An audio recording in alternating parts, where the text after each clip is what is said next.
Well, you hear about it more often than you'd like. People getting mugged walking down the street, riding buses or trains, even just getting out of their car in their own driveway. So the question is, what can you do to protect yourself? That's why NBC's Jeff Rosson goes behind bars to hear from an expert.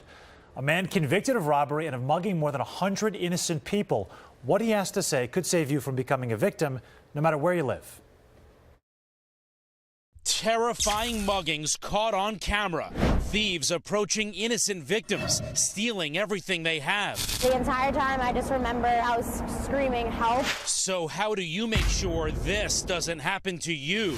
To find out, we're inside this maximum security prison in upstate New York, meeting David Solano. David, how you doing, sir? Jeff Rosson. A career criminal serving 25 to life for robbery. Hopefully we can help some people not become victims. That's what we're here for. You're gonna have a seat right over here. Today, he's telling all. First, how muggers strike. Walk me through a typical robbery. You'd walk up to me on the street and do what? First of all, I would look to see if you had a watch on, and ask you for the time.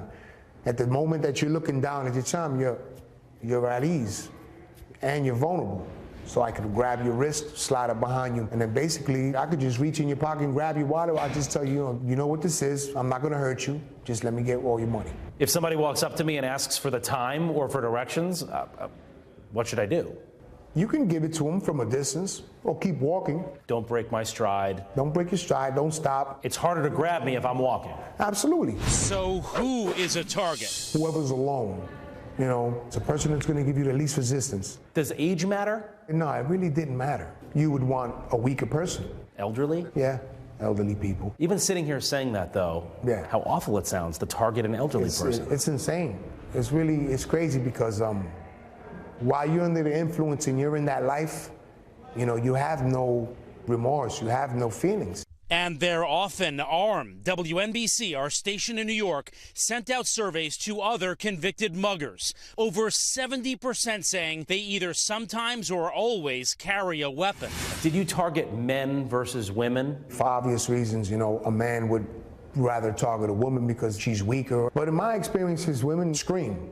So I sort of preferred men. So that's an interesting tip. If you're a woman, or even if you're a guy, whoever, right, make noise. A woman one time had a whistle. That's great. That's a great idea.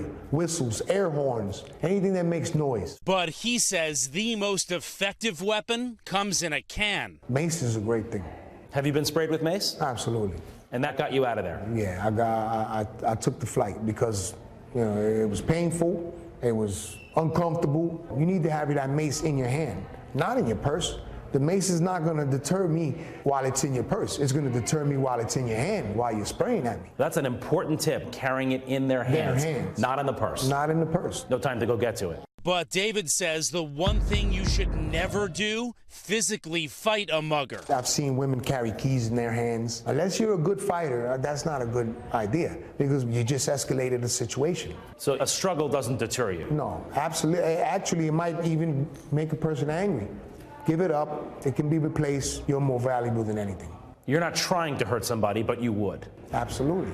And you have? Unfortunately, yes. Some men fight back, so you would have to punch them, knock them out. David tells us he's attacked in the city and the suburbs. So where are you most vulnerable? In the burbs, his answer may surprise you. In your driveway, because you have the garage in front of you and two houses on the side of you. So there's only really one place you have to focus on as far as anybody viewing you, seeing you. I tell my family now, when you pull in your driveway, make sure you look on all sides through all windows before you open the door. And in the city, he says you're most at risk on the subway platform. So where should I be standing on a subway platform to lower my chance of being a target? In the middle, around people. Crowds deter robbers. So you want to be around a lot of people, even if you don't know them.